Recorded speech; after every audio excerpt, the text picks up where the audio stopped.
حدود کعبہ کا تعین۔ خدا کا گھر بننا تھا، بن گیا۔ خدا کے حرم کی حدود کا تعین ہونا تھا۔ حدود بھی جبرائیل علیہ السلام کے ذریعے خدا نے طے کروائیں۔ جبرائیل علیہ السلام سیدنا ابراہیم علیہ السلام کو کعبہ کے گردا گرد لے کے پھرے، یا کسی اونچے پہاڑ پہ کھڑے ہو کے چاروں طرف کی جگہ دکھا دکھا کے نشاندہی کرائی ہوگی۔ بہرحال نشاندہی ہوئی، شاید اسی سمے کسی کا اندازہ نہ ہو، مشرقی حد پہ منی اور عرفات سے ہوتی ہوئی خانوادہ ابراہیم علیہ السلام کی کہانی تو بن گئی، باقی حدود کی کیا کہانی ہے؟ وہ بہت بڑا کہانی کار ہے۔ ایسا کوئی کام نہیں کرتا جس میں کوئی کہانی نہ ہو، کوئی راز نہ ہو، کوئی بشارت نہ ہو، کوئی خبر نہ ہو۔ مشرق کے الٹ خانہ کعبہ کی مغربی حد دیکھ لیں، الحدیبیہ۔ جبرائیل امین علیہ السلام جب سیدنا ابراہیم علیہ السلام کو مغربی حدود کا وہ کنواں دکھا رہے تھے، یا اس کنویں کی جگہ جس کا نام الحدیبیہ ہونا تھا، وہاں سرسبز باغ تھا۔ فاصلہ اس کا بھی حرم سے اتنا ہی ہے جتنا مشرقی حد عرفات کا، یعنی 22 کلومیٹر۔ پہلے مشرقی حدود دکھائی، پھر مغربی حدود دکھائی۔ اس وقت تو وہاں کچھ نہیں تھا۔ 2000 سال بعد وہاں رسول آخر صلی اللہ علیہ وسلم کے ہاتھ پہ ان کے 1400 وفاداروں نے جینے مرنے کا حلف دینا تھا۔ جب وہ سمے آیا تو حلف دیا گیا۔ زمین و آسمان کا خالق خوش ہوا اور اپنا ہاتھ بھی ان ہاتھوں کے اوپر رکھ دیا۔ مغربی حد کہاں طے ہونا تھی پتہ چل گیا۔ حدیبیہ پہ جگہ پہلے طے ہوئی، واقعہ بعد میں ہوا۔ واقعہ بھی صلح و آتشی کا عہد تھا۔ حرم کی جنوبی حد کا تعین دیکھ لیں۔ خانہ کعبہ کے جنوب میں رکن یمنی کی سیدھ میں 16 کلومیٹر کی دوری پہ ایک جھیل نما خشکن مقام ہے، قریب دہی جیسا تقریباً سفید رنگ کا پہاڑ ہے۔ بعد میں قبیلہ خزا وہاں آباد ہوا۔ اس قبیلے نے سیدنا اسماعیل کے سسرالی قبیلے بنو جرہم کو حرم سے بھگا بھی دیا تھا۔ مدتوں حرم کی پاسداری کی، پھر ان کے کنبے میں ان کی تاجر کی بیٹی کا بیاہ اولاد اسماعیل کے سپوت قصہ سے ہو گیا۔ کعبے کی دیکھ بھال کی ذمہ داریاں خزا سے نکل کر پھر آل اسماعیل کی پاس آ گئیں۔ بنی خزا حرم کی گلیوں سے نکل کے حرم کی حدود پہ آ گئے۔ 2000 سال گزر گئے، نبی آخر صلی اللہ علیہ وسلم کا زمانہ آ گیا۔ بنی خزا رسول عربی صلی اللہ علیہ وسلم کا حلیف بن گیا۔ جب ان کے دشمن بنو بکر قبیلہ نے قریش کی مدد سے ان پر حملہ کیا تو ایک بڑا عجیب واقعہ ہو گیا۔ صلح حدیبیہ کی تنسیخ ہو گئی، صلح کا معاہدہ ٹوٹ گیا، اور یہی بات مکہ فتح کرنا کی وجہ بنی۔ اب سمجھ آ رہی ہے حدود اتفاقاً طے نہیں ہوئی تھیں۔ ان حدود حرم میں حرم کی ساری داستانیں چھپی ہوئی ہیں، گزری بھی، گزرنے والی بھی۔ شمالی حدود میں بھی کہانیاں ہیں۔ شمال مغرب میں حرم کعبہ کی حد تعین ہوئی۔ کعبے سے 7.5 کلومیٹر دور جہاں آج کل مسجد عائشہ ہے، وہ تو نظر آتی ہے، مگر اس کے ساتھ ہی اس احاطے میں کہیں ایک ایسا مقام ہے جو کبھی نہ خدا بھلا سکتا ہے نہ خدا کا رسول۔ یہ حضرت خبیب رضی اللہ تعالیٰ عنہ اور سیدنا زید بن وسنہ رضی اللہ تعالیٰ عنہ کی شہادت کی جگہ ہے۔ وہ پڑھے لکھے عاشق رسول مگر غریب مسلمان تھے۔ کچھ کافر انہیں دھوکے سے پکڑ لائے، مکہ میں فروخت کر دیا۔ خریدنے والوں نے بدر کی جنگ میں ان کے ہاتھوں مرنے والے اپنے باپ چاچا کا بدلہ لینے کے لیے انہیں پھانسی پر لٹکا دیا۔ ایک کو تلوار سے مارا، دوسرے کو پھانسی پہ چڑھایا۔ پھانسی کا پھندا ابھی گرا نہیں تھا کہ اس عہد کے مشرکوں کے سردار ابو سفیان ہاتھ کا اشارہ کرتے ہوئے آگے آیا اور خبیب رضی اللہ تعالیٰ عنہ اور زید بن وسنہ رضی اللہ تعالیٰ عنہ سے پوچھنے لگا، تمہیں یہ خیال نہیں آتا کہ تم گلے میں رسی ڈال کے پھانسی کے انتظار میں لٹکنے کی بجائے مدینہ میں وہاں ہوتے جہاں تمہارے رسول اللہ صلی اللہ علیہ وسلم ہیں، اور تمہاری جگہ اس پھندے میں ان کی گردن ہوتی؟ نعوذ باللہ۔ خبیب رضی اللہ تعالیٰ عنہ اور زید رضی اللہ تعالیٰ عنہ ابو سفیان کی پوری بات خدا جانے سنی یا نہیں۔ ایک کی پھانسی کے پھندے میں گردن پھنسی ہوئی تھی، دوسرے کی گردن سے 1.25 فٹ پہ ننگی تلوار تھی۔ جسم ایک تنکے کی طرح پیروں کے نیچے پڑے پتھروں پہ جھول رہے تھے۔ ابو سفیان کی باتیں سن کر ان کی آنکھیں خون سے لال ہو گئیں۔ لگتا تھا انہوں نے غور سے دیکھا تو آنکھوں کی جھلی پھٹ جائے، خون کا فورا نکلنے لگا۔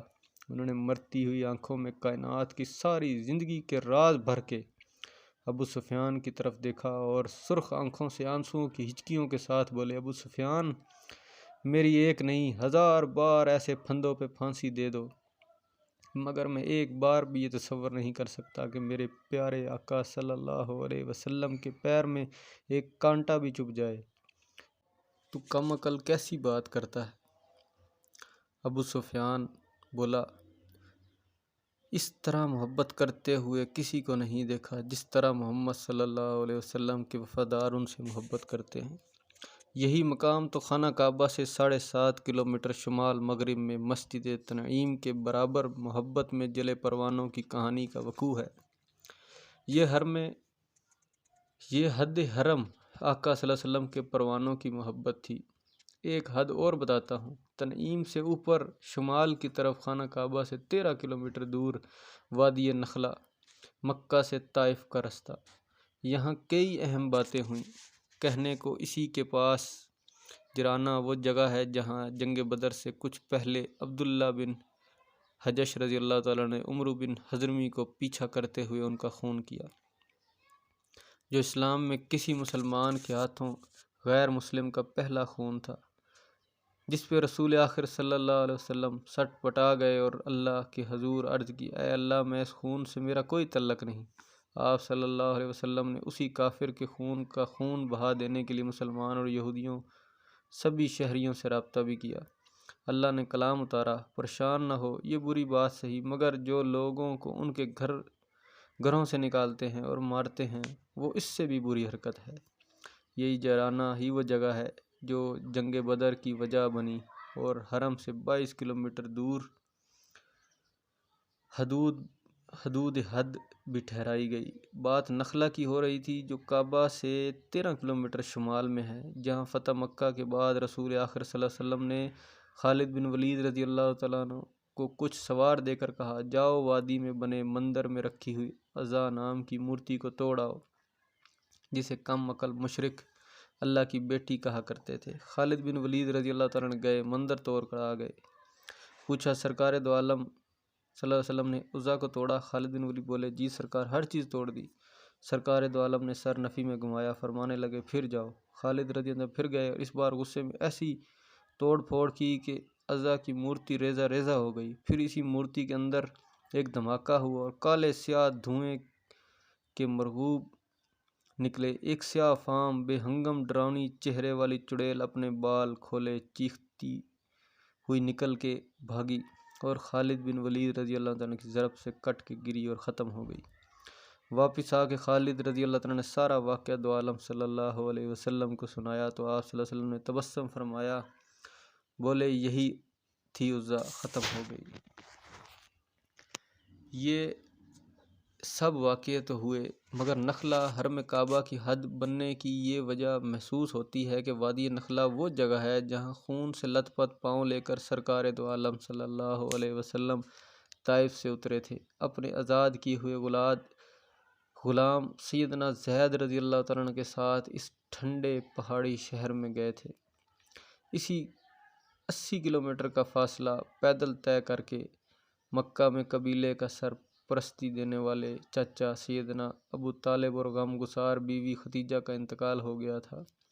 سوچا، طائف خوشحال مکہ والوں کے باغات کا شہر ہے، قرابت دار بھی ہیں، شاید کسی کے دل پہ خدا کے کلام کا اثر ہو، وہ ایمان لے آئے۔ پیدل قدم قدم چل کے پہاڑ پر چڑھ گئے۔ وہاں بے عقل جاہلوں نے پتھر مارے، لہو لہان کر دیا۔ پہاڑ سے اترتے اترتے وادی نخلا میں پہنچے، خون پیروں پہ جمع ہوا تھا، سر پہ ڈالی گئی دھول تھی، کمر پہ مارے ہوئے پتھروں کے نشان تھے۔ پیچھے شور مچاتے پتھر مارتے بچوں کا ایک ریلا تھا، ریلے کے ساتھ اس بستی کے لوگوں کی حقارت بری تن سے کاٹتی آنکھیں تھیں۔ وادی نخلا میں پہنچ گئے تو آسمان سے جبرائیل علیہ السلام پہاڑ کے فرشتوں کو لے کر حاضر ہوئے۔ بولے، آقا، یہ پہاڑوں پہ دسترت والا فرشتہ ہے اور اب آپ کی کمان میں ہے، جو کہیں گے تعمیل ہوگی۔ پہاڑوں کے کماندار فرشتوں نے بڑھ کر سلام کیا اور کہنے لگے، پہاڑوں پہ آپ کی شان مبارک پہ جو گستاخیاں ہوئیں وہ سب خدا نے دیکھی، اس لیے مجھے بھیجا ہے۔ اگر آپ چاہیں تو میں ابھی ان پہاڑوں کو توڑ کر ان لوگوں پہ گرا دوں جنہوں نے آپ کو زخم دیے۔ نہ سرکار دو عالم زخم زخم تھے، جسم سارا زخم بنا ہوا تھا، مگر ایک دم ہاتھ اٹھا کے پہاڑوں کے کماندار فرشتے سے بولے، نہیں کچھ نہ کرو، یہ نہیں تو ان کی اولاد ایمان کی دولت سے مالا مال ہوگی، تم کچھ نہ کرو، جاؤ۔ یہ حد رحمت للعالمین کی حد ہے، طے یہ سیدنا ابراہیم علیہ السلام پہ ہوئی تھی، ثابت اسے 2000 سال بعد سیدنا ابراہیم علیہ السلام کی مانگی ہوئی دعا کی تعبیر نے کیا، میرے آقا نے کیا، میرے آقا صلی اللہ علیہ وسلم نے کیا۔